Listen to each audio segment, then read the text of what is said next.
مدینہ منورہ کے قریب ایک بادشاہ گزرا ہے، حاتم طائی۔ اکثر لوگ آج کل بھی کوئی زیادہ خیرات وغیرہ کرتا ہے، کوئی زیادہ غریبوں کی مدد کرتا ہے، لوگ کہتے ہیں نا بھی حاتم طائی بن گیا ہے۔ حاتم طائی میں خاصیت تھی کہ اس کے گھر اگر مانگنے والا دن میں 100 بار بھی جائے تو انکار نہیں کرتا تھا۔ تو حضور اکرم صلی اللہ علیہ وسلم جب نبی بن کے تشریف لے آئے اور دور دور تک اسلام کا ڈنکا بجا، تو ایک دن مسلمانوں کی ایک فوج کی ٹکڑی کے ساتھ ان کا ٹکراؤ ہوا، حاتم طائی کے قبیلے والوں کا۔ حاتم تو گزر چکا تھا، انتقال ہو چکا تھا اس کا۔ تو حاتم کا جو بیٹا ہے عدی، وہ اپنے کچھ سپاہیوں کے ساتھ وہاں سے نکل گیا، لیکن جو اس کی بیٹی تھی وہ بھاگی نہیں۔ حاتم طائی کی بیٹی بھاگی نہیں، اپنے قبیلے کے ساتھ ڈٹ کے کھڑی رہی۔ بڑی جاندار خاتون تھی، بہترین تلوار باز تھی۔ صحابہ کرام رضی اللہ تعالی اجمعین نے سب کو گرفتار کر لیا، اور جو صحابیات تھیں انہوں نے حاتم طائی کی بیٹی کو پکڑ لیا، کیونکہ تلوار باز تھی نا، اس لیے ہاتھ اس کے دونوں پیچھے باندھ دیے۔ اب جب یہ تمام قیدی پیارے نبی حضرت محمد رسول اللہ صلی اللہ علیہ وسلم کی مسجد میں پیش کرنے کے لیے مدینے لائے گئے، تو حاتم کی بیٹی کہتی ہیں کہ میں اپنے دل میں یہ خیال لے کے چل رہی تھی، بادشاہ کی بیٹی تھی نا، اور بادشاہ بھی وہ جس کی اللہ کے رسول صلی اللہ علیہ وسلم قدر کرتے ہوں، بادشاہ بھی وہ جس کی تعریف خود محمد رسول اللہ نے کی ہو کہ یہ بہت سخی آدمی تھا، اور ایسے سخی کی بیٹی بھی ہو اور بہادر بھی ہو، لڑنے مرنے والی بھی ہو۔ تو کہتی ہیں کہ جب مجھے مسلمانوں کے نبی کے سامنے پیش کیا جانا تھا تو اللہ معاف فرمائے کہ میں دل میں سوال طرح طرح کے تیار کر رہی تھی کہ اچھا وہاں جا کے ایسے ایسے سوال مسلمانوں کے نبی سے کروں گی کہ وہ حیران رہ جائیں گے، پریشان ہو جائیں گے، نعوذ باللہ۔ اور فرماتی کہ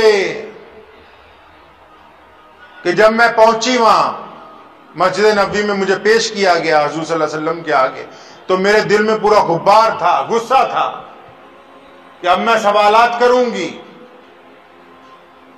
دربار رسالت میں پہنچی، حضور اکرم صلی اللہ علیہ وسلم مسجد میں تشریف فرما ہیں، صحابہ کرام بھی موجود ہیں۔ بتایا گیا کہ حاتم بن طائی کا قبیلہ پیش کیا جا رہا ہے آپ کی خدمت میں، انہوں نے ٹکراؤ کیا ہے مسلمانوں کے ساتھ، تو یہ گرفتار کر لیے گئے، اور حاتم کی بیٹی ساتھ میں ہے۔ محمد رسول اللہ نے دیکھا حاتم کی بیٹی مسجد میں آ رہی ہے، سر پر دوپٹہ نہیں ہے،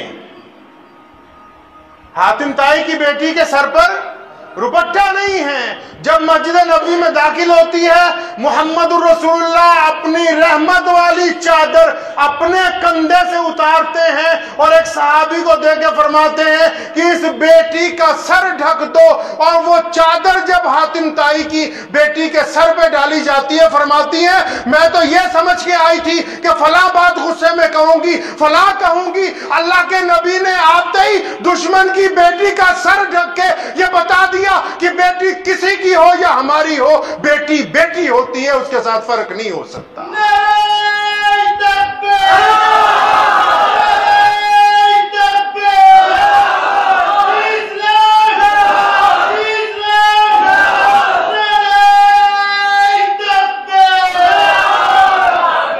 اب وہ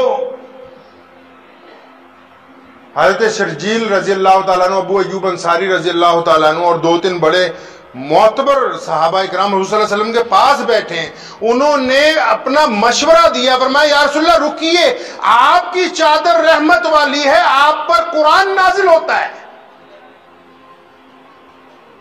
ابو داؤد میں، بخاری میں اگر آپ اس واقعے کو پڑھیں گے، صحابہ کرام نے فرمایا یا رسول اللہ آپ کی یہ جو چادر ہے اس پہ تو اللہ کا قرآن نازل ہوتا ہے، جبریل آتے ہیں، قرآن وحی کی صورت میں اترتا ہے آپ پر، یہ تو دشمن کی بیٹی ہے۔ محمد رسول اللہ نے فرمایا نہیں نہیں، اس کو میری چادر دی جائے، کیونکہ دشمن کی بیٹی اور ہماری بیٹی ایک ہی ہے، اس کے اندر فرق نہیں کیا جا سکتا۔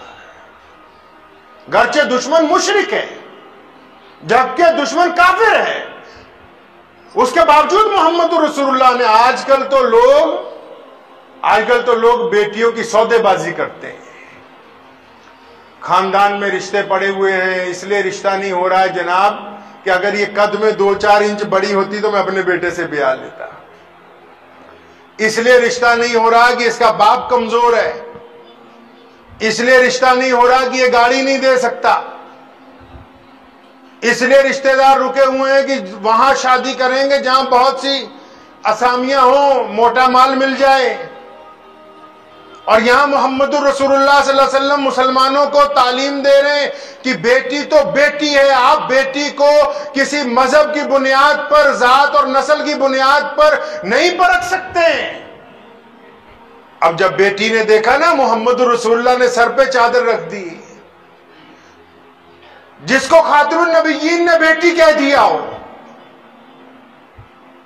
جس کو پیارے آقا نے اپنی رحمت والی چادر جس کے سر پہ ڈال دی ہو، اس کے پاس اس کے علاوہ کیا چارہ ہو سکتا ہے کہ وہ یوں نہ کہے کہ اشہد ان لا الہ الا اللہ وحدہ لا شریک لہ واشہد ان محمدًا عبدہ ورسولہ. مسلمان ہو گئی وہیں پہ. اور پھر سونے نبی نے پوچھا بیٹی سے، یہ نہیں کہا کہ تم مسلمان ہو جاؤ، فرمایا حاتم تائی کی بیٹی ہے، تیرا باپ بڑا سخی تھا، مانگ کیا مانگتی ہے؟ آج حاتم سے بڑا سخی اس کی بیٹی کے سامنے بیٹھا ہوا ہے. مورخین نے لکھا ہے پیارے نبی صلی اللہ علیہ وسلم اتنے سخی تھے کہ تیز چلنے والی ہوا پیچھے چھوٹ جاتی تھی حضور اکرم صلی اللہ علیہ وسلم کی سخاوت سے. اگر کوئی بندہ بھیس بدل کے دن میں 10 مرتبہ بھی دربار نبوت میں کچھ مانگنے آیا، محمد رسول اللہ نے جاننے کے باوجود اس کو عطا کیا. مانگنے والے کو یہ نہیں کہا گیا کہ تم بھیس بدل کے آئے ہو. حاتم تائی کی بیٹی کو حضور صلی اللہ علیہ وسلم نے پوچھا بیٹا مانگو، کیا مانگتی ہو؟ کہہ دیے تمہیں رہا کر دیتے ہیں، عزت کے ساتھ بھیجتے ہیں، سواری دی جائے گی. فرمانے لگے یا رسول اللہ میں بھی حاتم کی بیٹی ہوں، اکیلی نہیں جاؤں گی، پورا قبیلہ جو قیدی بن کے آیا ہے، آپ بنا جزیے کے پورے قبیلے کو رہا فرمائیں گے. محمد رسول اللہ نے فرمایا تو حاتم کی بیٹی ہے، جو مانگتی ہے اس کو دے دیا جائے. پورے کا پورا قبیلہ اس بیٹی کی زبان کے اوپر حضور اکرم صلی اللہ علیہ وسلم نے رہا کر دیا. اور پھر اس نے گھر جا کے اپنے بھائی کو کہا، حضرت عدی بن حاتم کو، کہنے لگی عدی وہ جنہیں تم بادشاہ سمجھتے ہو وہ بادشاہ نہیں ہیں، وہ تو اللہ کے نبی ہیں. جنہیں تم حکمران سمجھتے ہو وہ زمینوں پر ان کی حکمرانی نہیں، وہ تو دلوں پر راج کرتے ہیں. عدی کہنے لگا نہیں میں ایسے نہیں مانوں گا. کہنے لگی جا کے دیکھ کے تو آؤ. حضرت عدی خود پہنچتے ہیں مدینہ منورہ میں. ان کے ذہن و خیال میں ہے کہ جس کی دن بدن چرچے پوری دنیا میں پھیلتے جا رہے ہیں، جس کی ذات ہر بندہ دوسرا نام لے رہا ہے، اس دور میں جب کوئی میڈیا نہیں کچھ نہیں، جس کا دین تیزی سے پھیل رہا ہے، ذہن میں خیال ہے جاؤں گا، کوئی محل ہوگا، دربان ہوں گے. مسجد نبوی میں پہنچتے ہیں، کھجور کی چٹائیاں ہیں، کھجور کی چھتیں ہیں. محمد رسول اللہ صلی اللہ علیہ وسلم سے ملاقات ہوتی، بتاتے ہیں کہ میں عدی ہوں، حاتم تائی کا بیٹا ہوں. حضور صلی اللہ علیہ وسلم بڑے خوش ہوتے ہیں. اور عدی کہتے ہیں، فرماتے لوگ آتے ہیں حضور صلی اللہ علیہ وسلم سے مسجد نبوی میں مل کے چلے جاتے ہیں اور وہیں ایمان قبول ہو جاتا ہے. لیکن میں گھر سے اس نیت سے چلا تھا کہ یہ جو اللہ کے نبی مسجد میں ملتے ہیں، میں جب تک ان کا گھر نہ دیکھ لوں، کیا پتا گھر کیسا عالیشان ہو، گھر میں کیا بہترین چیزیں ہوں، جب تک گھر نہ دیکھ لوں تب تک ایمان نہیں لاتا. اور عدی فرماتے ہیں کہ جب میں حضور صلی اللہ علیہ وسلم سے ملا، سونے نبی حضرت محمد رسول اللہ صلی اللہ تعالی علیہ وسلم کی ذات کریمانہ ہے. اللہ نے ان کو جو نگاہ دی ہے قیامت تک کسی کو وہ عطا نہیں ہو سکتی. حضرت ابو ایوب انصاری رضی اللہ تعالیٰ عنہ جب ایمان قبول کرنے گئے، ایک مرتبہ کتابوں میں پڑھ رکھا تھا کہ مہر نبوت یہاں ہے، ہمت نہیں ہوتی تھی دیکھنے کی. ایک دن خود فرمایا جو تو ڈھونڈتا ہے ادھر آ، پیچھے میں دکھا دیتا ہوں. تو عدی بن حاتم جب مسجد نبوی میں پہنچے لوگوں سے صلی اللہ علیہ وسلم ملنے، انہوں نے میں عدی ہوں. فرمایا اچھا تم سے تو گھر میں ملاقات ہوگی، آپ میرے گھر چلیں. عدی فرماتے جاتے ہی کام بن گیا. حضور صلی اللہ علیہ وسلم نے کہا چلو گھر بھی حضور صلی اللہ علیہ وسلم کا مسجد نبوی کے ساتھ ہی ہے. لیکن جب باہر نکلے تو ایک بوڑھی عورت نے رستہ روک لیا. آج کل تو جو مولوی ہیں ہم جیسے، اللہ معاف فرمائے، اگر چلتے ہیں تو 10 آدمی ساتھ ابھی ہٹو ہٹو کا شور مچایا ہوتا ہے. وہاں محمد رسول اللہ صلی اللہ علیہ وسلم کی ذات گرامی ہے مسجد نبوی سے. آج کل تو پیروں کو غصہ آ جاتا ہے. چائے کا کپ اگر مرید کے سامنے پہلے رکھ دو، پیر صاحب کے پاس بعد میں آئے، بابا جی کو غصہ آ جاتا ہے. وہ پیارے نبی حضرت محمد رسول اللہ کی ذات گرامی ہے. مسجد نبوی سے نکلتے ہی ایک عورت نے آواز دے دی، یا رسول اللہ میری بات سن کے جائیں. دھوپ پڑ رہی ہے. عدی کہتے ہیں کہ حضور صلی اللہ علیہ وسلم نے دیوار کے ساتھ اس عورت کو چھاؤں میں کھڑا کیا، خود نبی علیہ السلام دھوپ میں کھڑے ہو، اور اس نے مدت لگا دی. 1 گھنٹہ اندازاً وقت گزر گیا. اتنی لمبی بات کی. بعض لوگ چاہتے ہیں نا کہ مسلمان کس کا نام ہے؟ مسلمان اس کو کہتے ہیں جس نے کہا ان اللہ مع الصابرین، کے صبر کرنے والوں کے ساتھ اللہ تعالیٰ کی ذات ہے.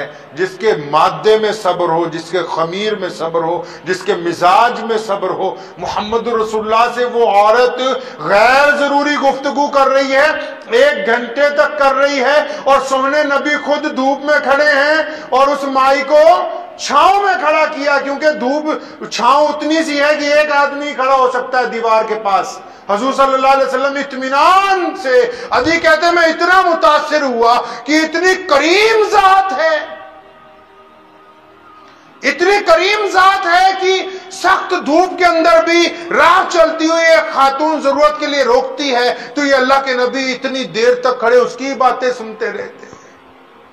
اس کی گفتگو پوری ہوئی تو حضرت عدی بن حاتم کو حضور صلی اللہ علیہ وسلم ساتھ میں لے کے اپنے حجرے مبارک میں داخل ہوئے. عدی فرماتے ہیں میں حیران رہ گیا. کالی کملی والے کا بسترا کھجور کی چٹائی کا تھا، وہ بھی پھٹی ہوئی تھی. گھر میں ایک مشکیزہ ہے، 2 پیالے رکھے ہوئے ہیں، ہے ہی کچھ نہیں. ساتھ والے حجرے میں سے حضور صلی اللہ علیہ وسلم نے دودھ کا پیالہ اور کھجوریں لا کے اپنے مہمان کو پیش کی. جب کچھ باتیں ہوئی، فارغ ہو گئے تو فرمایا عدی اب تم جا سکتے ہو، اجازت ہے تمہیں. یہ نہیں فرمایا کہ کلمہ پڑھ لے، ابھی تو گفتگو ہو رہی. فرمایا عدی اب ملاقات ہو گئی، اب آپ جا سکتے ہیں، اجازت ہے. فرمایا یا رسول اللہ آپ کو دیکھنے کے بعد اب حاتم طائی کا بیٹا کہیں جا ہی نہیں سکتا، اب تو زندگی محمد رسول اللہ کے نام وقف ہو گئی ہے.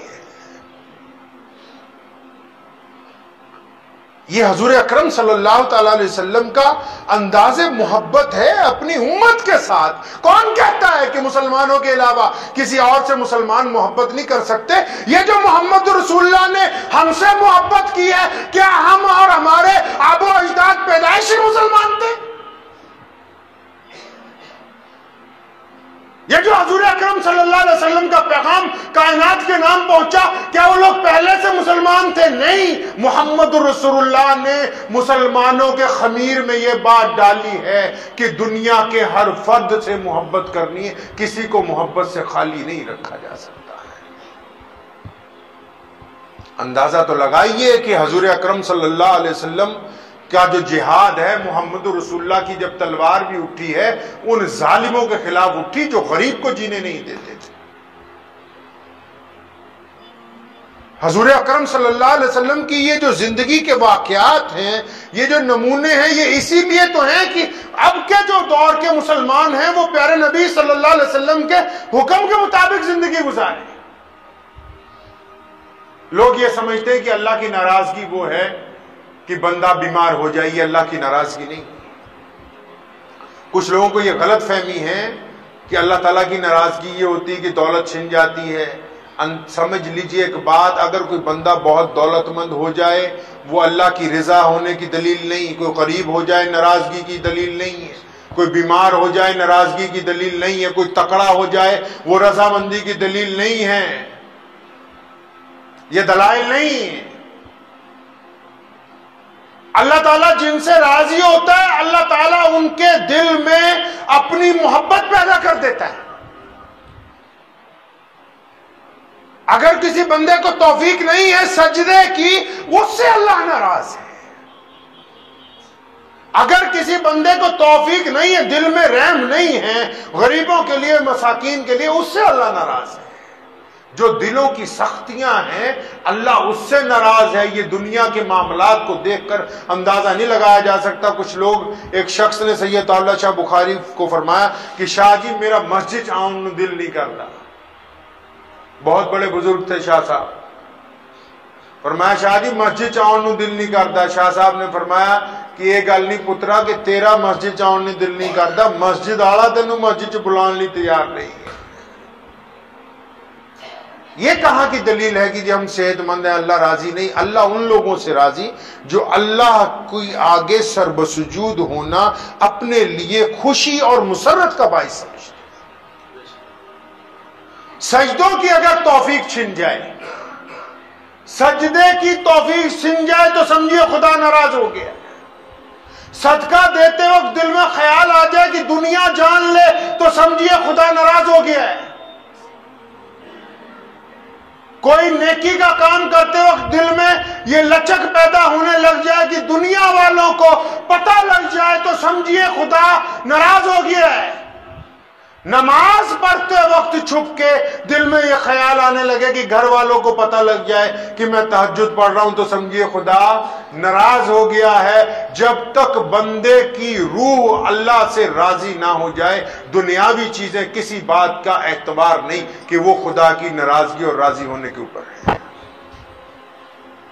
اور بعض لوگ پریشان ہوتے ہیں. حضرت مولانا سید مفتی رشید احمد صاحب لدھیانوی رحمۃ اللہ علیہ فرمایا کرتے تھے کہ اگر کسی کو یہ پتا کرنا ہو کہ وہ جو بیماری ہے اللہ کی رحمت ہے یا پریشانی ہے, یہ جو مصیبت آ گئی آج کل یہ اللہ کی رحمت ہے یا پریشانی ہے, کاروبار میں جو جھٹکا لگ گیا یہ اللہ کی رحمت ہے یا مصیبت ہے, معاملات نہیں سدھر رہے یہ اللہ کی رحمت ہے یا مصیبت ہے, میاں بیوی میں بگڑی ہوئی ہے صلح نہیں ہو رہی یہ اللہ کی رحمت ہے یا مصیبت ہے, تو فرمایا آسان سا کام ہے, آسان سا کام ہے.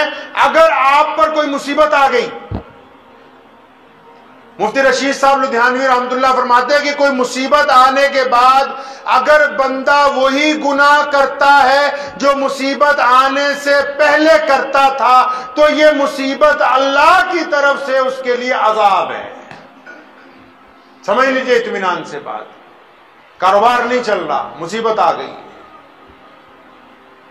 کوئی بات بن ہی نہیں رہی, آپ زور لگائے ہوئے دعا بھی مانگ رہے ہیں, بات نہیں بن رہی. فرماتے ہیں کہ مصیبت آنے سے پہلے, مثال کے طور پہ مصیبت آنے سے پہلے ایک آدمی سود کھاتا ہے, مصیبت آنے سے پہلے کوئی بد نظری لوگوں کی ماں بہنوں بیٹیوں کو گندی نگاہ سے نعوذ باللہ دیکھتا ہے, مصیبت آنے سے پہلے کسی کا حق مارتا ہے, مصیبت آنے سے پہلے کوئی چوری کرتا ہے, مصیبت آنے سے پہلے کوئی بے ایمانی بددیانتی کرتا ہے, کوئی بھی گناہ مصیبت آنے سے پہلے کرتا ہے, اور ایک دم اس پر کوئی بڑی مصیبت آ جاتی ہے اور اس مصیبت کو آنے کے بعد روتا بھی ہے, اس گناہ کو چھوڑتا نہیں, تو یہ مصیبت جو ہے اللہ کا عذاب ہے. اور اگر فوری طور پر اس گناہ کو چھوڑتا ہے, اس گناہ سے توبہ کرتا ہے, اس گناہ کی طرف پلٹتا نہیں ہے, اللہ سے استغفار کرتا ہے, تو پھر یہ آزمائش ہے. اور اللہ جن پر آزمائش ڈالتا ہے اللہ ہی انہیں آزمائشوں میں سے باہر نکال دیتا ہے. اللہ جن پر آزمائش ڈالتا ہے اللہ ہی ان کو باہر نکالتا ہے. تو ہم لوگ جو مسلمان ہیں ہماری یہ ذمہ داری بنتی کہ ہم اپنی زندگی میں کچھ وقت روزانہ نکال کے اپنے پیارے نبی محمد رسول اللہ صلی اللہ علیہ وسلم کی زندگی کو پڑھا کریں, حضور اکرم صلی اللہ علیہ وسلم کی باتیں سنیں. جب تک عشق رسول کامل نہیں ہوگا ایمان کامل نہیں ہو سکتا. جب تک حضور اکرم صلی اللہ علیہ وسلم سے